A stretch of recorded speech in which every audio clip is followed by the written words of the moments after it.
Before starting this lesson, try the warm-up question. Solve for x. Give an exact answer, which means a whole number or a fraction in lowest terms. So we don't want any decimals with rounding. That's what I'm getting at. So see what you can remember from the previous lesson about solving proportions and try to solve these ones. Pause the video, try it, and check back in to see how you did. Okay, so cross multiplying and dividing. So multiply the diagonals. 3 times x is equal to 5 times 9. Or the shortcut, x is equal to 5 times 9, divide by 3. So you can skip right to this line here. Regardless of how you get there, 5 times 9 is 45. So 45 divided by 3 is 15. That is exact. It's exactly 15. On the other side, do the same thing. So 9x is equal to 5 times 3. 5 times 3 is 15. Divide that by 9. If you did that in your calculator, you might have got 1.6666 repeated. That's not an exact answer. That's not what we're looking for. Even if you wrote a bunch of 6s all in a row, it's still not an exact answer because those repeat forever. So unless you can write it repeated forever, that's not an exact answer. So the exact answer is the fraction. So just in lowest terms, this is 5 over 3. Now, some people might want to write this as a mixed number too, so you could write that as 1 and 2/3. That's the same thing. But typically, we can stop here with the improper fraction. That's fine. So this lesson from Spiral 1, Topic 1, this is the 4th lesson in that topic. You can write today's date, and the title is Ratios, Rates, and Problems. So the last lesson we looked at ratios and rates and how to solve proportions.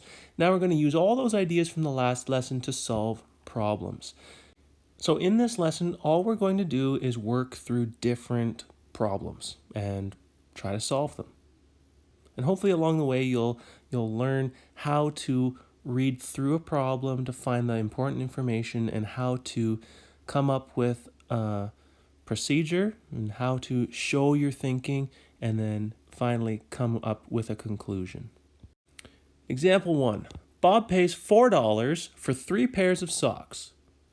How much would he pay for 6 pairs of socks?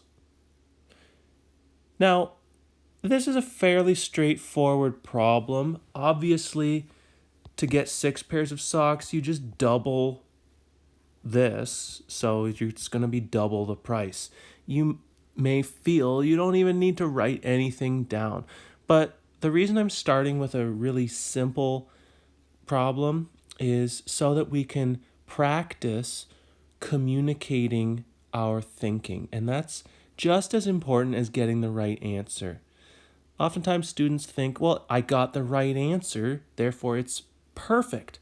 Well, not necessarily, because you haven't explained how to get the answer. And that's really a lot of the focus in high school math, is explaining your thinking as well. So you probably intuitively knew that 3 pairs of socks gets doubled to get 6 pairs of socks. This is, if you remember from the previous lesson, this is a multiplying pattern. So we can show a multiplying pattern. Now, also, this is a comparison. We're comparing dollars to the number of pairs of socks. So we can write up a rate. This is a comparison of values with different units. But 2 equivalent rates. 1 for 3 pairs, 1 for 6 pairs of socks. Like this.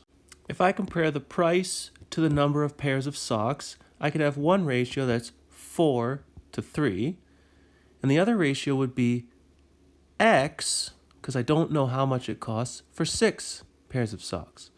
So now I have a proportion. 4 over 3 equals X over 6. Now I can just do the math like I did in the warm-up where I solve the proportion. So X is equal to 4 times 6 divided by 3, which is 8. So now I've mathematically proven that the cost is $8. I didn't just write down an answer and assume that people knew how I got it. So read the question, come up with a plan, show your thinking, and then write a conclusion. So remember, therefore means because of what I just proved with math, I can say this for certain. That's what it means. The next example is kind of similar to the last one. Brenda earns $47 when she works 3 hours. How much will she earn if she works 8 hours? It's actually a couple different ways you could attack this problem, but regardless, why don't you just pause the video, try it, and then check back in to see how you did. I'm showing you two different methods, and either one is valid. They're both logical methods. You'll find that you end up with a slightly different answer depending on how you do it, though. So first off, this is probably the most popular method that I've seen used. Students usually find the unit rate. So they say, well, $47 in 3 hours, that's about $15.67 per hour. And then they just multiply that by 8 to get how much she makes for 8 hours. So it's $125.36. The other way you can do it is to set up a proportion. So if you compare the dollars to hours, it's 47 to 3 because it's $47 for 3 hours. And then we have an unknown dollar amount for 8 hours, and we can just cross multiply and divide to find that unknown value. It ends up being $125.33 doing it this way. So why are we off by 3 cents depending on our method? They're both logical methods, but why is there a difference? Shouldn't we be getting the same answer? Well, the issue is right here. When you do 47 divided by 3, you get 15.6666666 repeated forever. Because we rounded this to $15.67, this is no longer an exact number. It's not an exact answer. So we're not going to get the most precise answer when we use that later on. The more rounding you do, the less precise your answer gets, the more compounded the error gets. Whereas here, we didn't do any rounding until the very last step. So this method is actually more precise.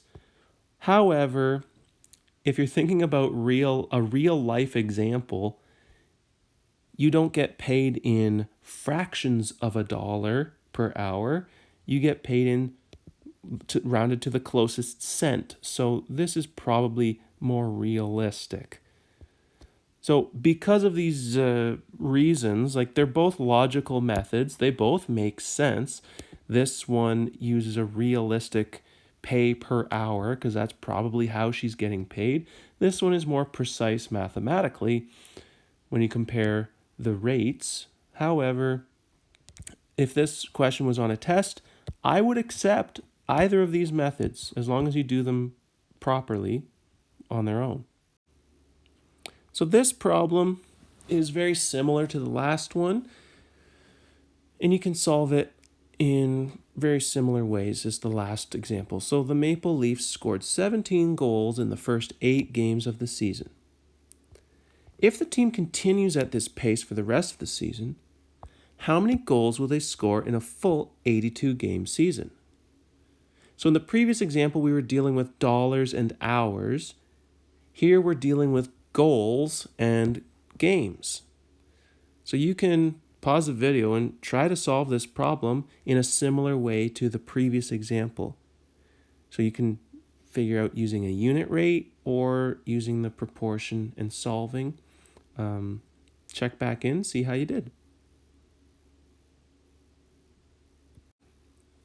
So here I've set up my proportion. 17 goals in 8 games is equal to an unknown number of goals for 82 games. Cross multiply and divide. We end up with x is 174.25. That rounds to about 174, so they're going to score approximately 174 goals in the season. Just some notation stuff. Remember, when you round it, put a dot above the equal sign. That means it's approximate. Here, I don't have a dot, but I have a decimal. Some people think if you write a decimal number, it has to have a dot above the equal sign. But this is not a rounded number. This is an exact decimal. There weren't any digits after this in my calculator answer. So hopefully you got the same. If not, let me know and I can help you. Otherwise, move on to the next example. Brian is making muffins. The recipe calls for 6 tablespoons of butter and 250 milliliters of milk. He only has 5 tablespoons of butter left. How much milk should he use? Okay, so pause the video, see if you can come up with a method and solve, and then check back in to see how I did it. So I started much the same as before, so I have a comparison of the tablespoons of butter to the milliliters of milk. I know that he uses 6 tablespoons of butter for 250 milliliters of milk, but he only has 5 tablespoons of butter left, so I don't know how much milk there is. So I can solve this proportion. X is equal to 5 times 250 divided by 6. That ends up being 1,250 over 6, which reduces to 625 over 3. These are all exact answers, but in real life, when you're dealing with how many milliliters, you don't want a fraction because that's not how milliliters work. You need a decimal. So we can do 625 divided by 3 in our calculator. We get 208.333333 repeated forever. That's exact, but if we round that so that it's a practical number, we end up with about 208.3. Notice the dot above the equal sign because I rounded it. So he should use about 208.3 milliliters of milk. My final example involves a ratio with 3 numbers being compared. So Bob, Roberta, and Fernando work all summer. In total, they earn $11,467 in a ratio of 1 to 3 to 5. Now that's in the same order as their names above. How much do each of them earn? You can pause the video and try this. If you have no idea, just keep watching.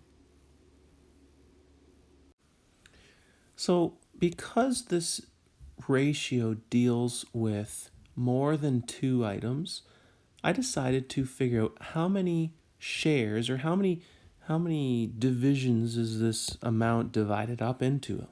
So Bob gets 1 part, Roberta gets 3 parts, and Fernando gets 5 parts of the money. So total, there's 9 parts or 9 shares of the total. Then I took the total and divided by the number of shares to get how many dollars per share. So now that I know how much each share or each part of the money is worth, then I can figure out how much money each person has because I know how many parts or shares they have. So Bob has 1 share, and I know each share is $1,274.11, so that's how much Bob has.